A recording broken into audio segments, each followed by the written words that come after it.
ada ini kelas 8B semua toh? Ya. Baik. Kamu tanya kehadiran.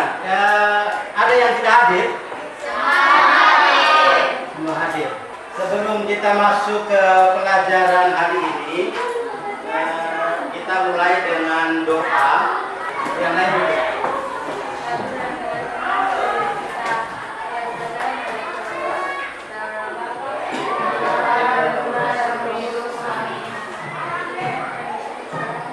Amin.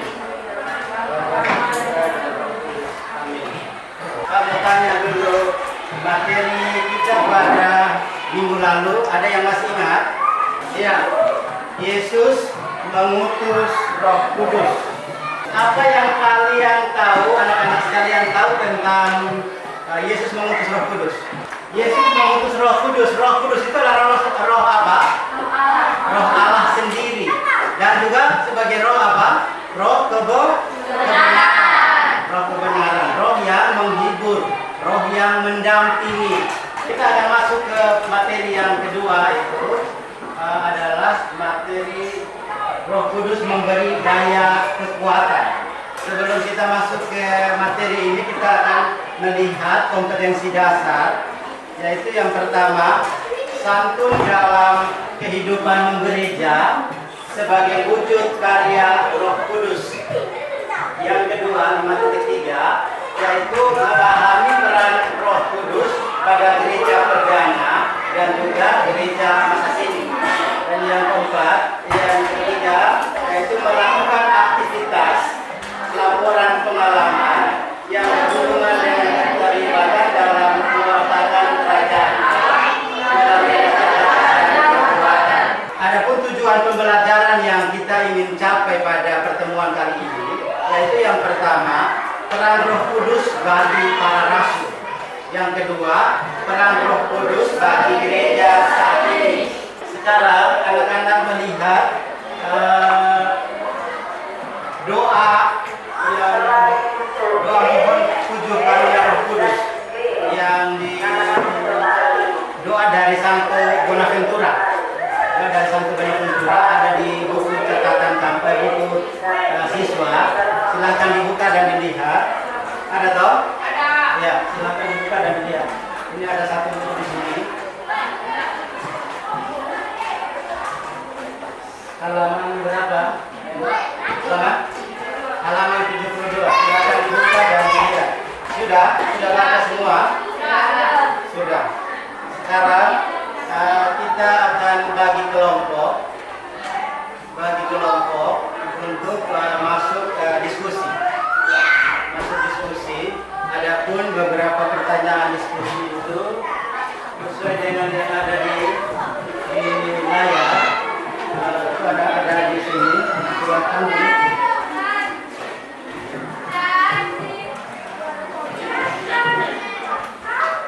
Layar ini dan dikerjakan. Soalnya ditulis sekarang. Ditulis dan ada jawabannya. Ada jawaban ditulis di jawaban kita. Jawabannya di sini dan nanti dikumpulkan. Silakan. Berkelompok hitung dulu 1 sampai 4. Itu nggak cukup 1. Yang 1 cari 1, yang 2 cari 2, yang 3 cari 3, dan yang 4 cari 4. Duduk 1 di sini, 2 di sini, 3, 4 di sini. Diskusi. Dengar dulu penjelasan Pak Guru tentang apa itu Pentakosta. Pentakosta itu sendiri, Penta itu adalah ke-50. Penta itu ke-50. Artinya ke-50. Kenapa disebut ke-50? Karena Roh Kudus itu diutus oleh Yesus Kristus pada hari ke-50 setelah kebangkitan. Sehingga itu disebut sebagai Pentakosta. Pentakosta itu adalah turunnya Roh Kudus atas para rasul. Sudah ada di situ tuh, ada di buku apa? Buku pegangan siswa juga ada. Nah, lalu yang berikut, melalui peristiwa Pentakosta, gereja purba ingin mengungkapkan kepercayaannya bahwa Roh Kudus datang dari Allah. Gereja purba, tahu gereja purba toh? Gereja perdana atau gereja purba atau gereja yang pertama sekali berdiri itu meyakini bahwa Roh Kudus itu datang dari Allah dan menggerakkan para rasul seperti angin yang kencang.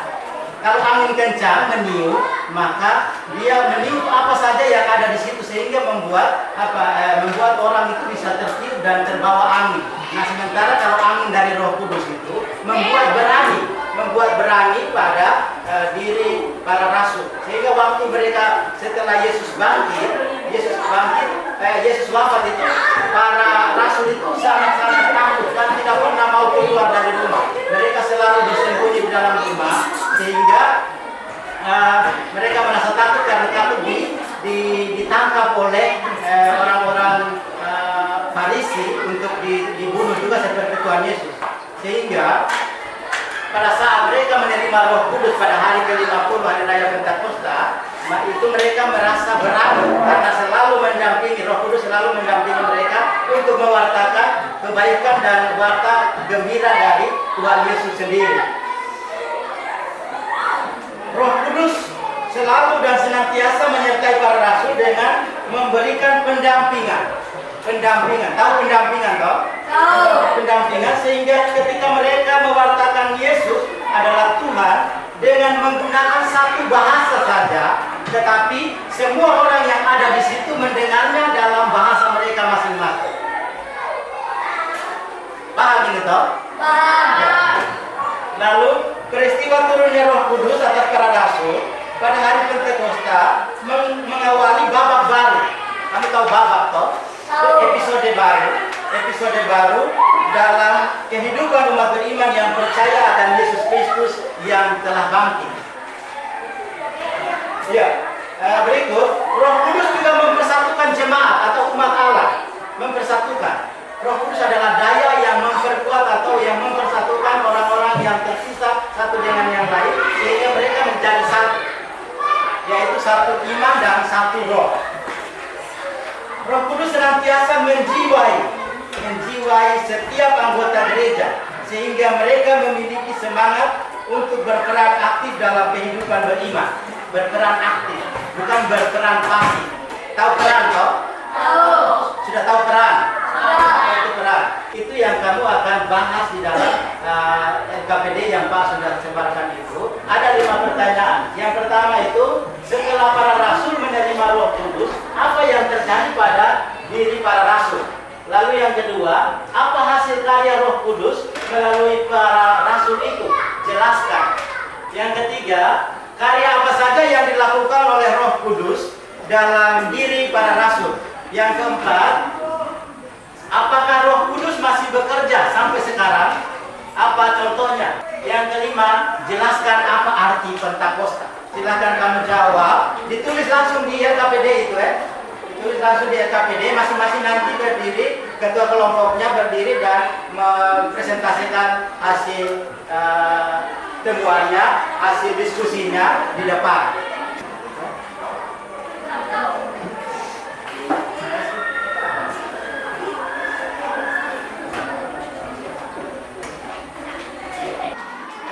Ya, silakan. Ada yang sudah?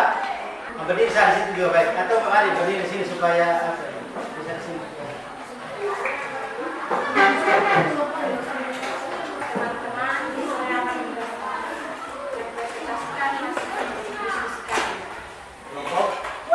Kelompok 3. Silakan. Setelah para rasul menerima Roh Kudus, apa yang terjadi pada para rasul? Ya, kelompok 3 sudah selesai menampilkan dia punya hasil presentasi. Silakan kelompok 1. Kelompok 1 langsung berdiri dari situ dan menghadap ke belakang.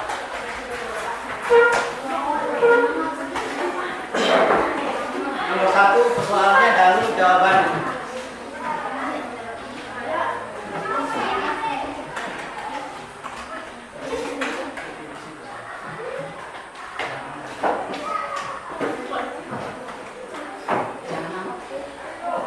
Nomor 1. Setelah para rasul menerima Roh Kudus, apa yang terjadi? Para rasul mendapat kehidupan dan semangat baru. Para murid menjadi berani untuk bersaksi tentang siapa Yesus. Anak, setelah dalam kelompok kalian sudah berdiskusi, maka kita akan bersama-sama buat kesimpulan, yaitu bahwa peranan Roh Kudus itu bagi para rasul, peranan Roh Kudus bagi para rasul itu ada 3, yaitu yang pertama memberikan keberanian kepada para rasul, lalu yang kedua memberikan pendampingan kepada para rasul, dan juga yang ketiga memberikan kekuatan kepada para rasul, yaitu pertama keberanian, pendampingan, dan kekuatan. Ada 3, memberikan keberanian, pendampingan, dan kekuatan. Lalu apakah sampai sekarang ini Roh Kudus masih tetap berkarya atau tidak? Tadi waktu di dalam kelompok kamu sudah menjawab bahwa masih, semua masih bekerja sampai sekarang. Roh Kudus masih bekerja sampai sekarang, yaitu mendampingi kita di dalam setiap langkah hidup kita. Ketika kita ingin berbuat sesuatu hal yang kurang berkenan dengan dari Roh Kudus, maka Dia akan selalu mendampingi kita dan memberikan suara hati kita itu, sepertinya ada suara yang ada di dalam hati kita memberikan kita teguran-teguran sehingga kita harus kembali ke jalan yang benar, yaitu jalannya Roh Kudus. Lalu yang berikutnya itu contoh peranan Roh Kudus bagi kita sekarang. Itu ada 4, yaitu membimbing kita sehingga kita berani untuk memberitakan kesaksian hidup, kesaksian dalam hidup kita. Yang kedua, mendampingi dan menggerakkan hati kita sehingga mau untuk terlibat di dalam tugas pelayanan yang sering disebut sebagai diakonia.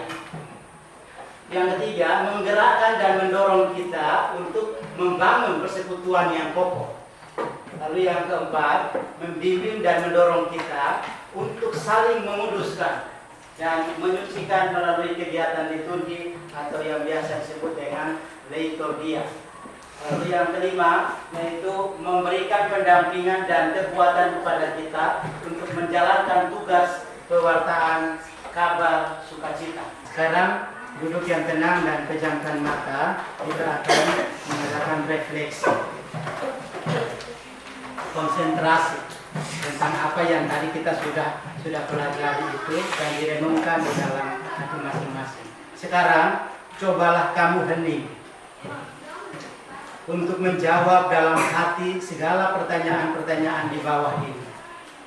Jawablah dengan jujur pada hatimu pertanyaan-pertanyaan berikut ini.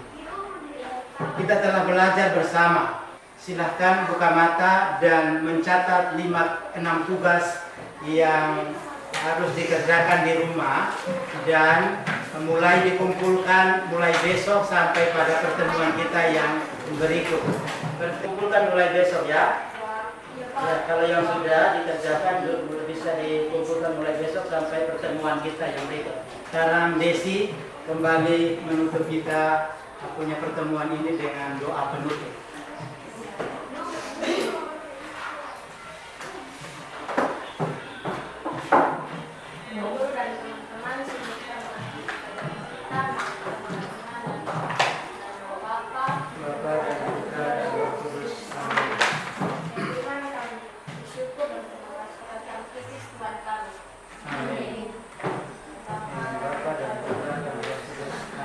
Ya, terima kasih untuk Desi yang sudah membawakan kita doa penutup, dan anak-anak ingat semua bahwa pertemuan kita yang minggu depan itu adalah materi ketiga dari bab 5, yaitu mengikuti bimbingan Roh Kudus. Anak-anak mempersiapkan diri memang dari rumah sehingga waktu belajar kalian semua boleh menampilkan yang terbaik dan turut aktif dalam kegiatan belajar mengajar kita pada minggu berikutnya.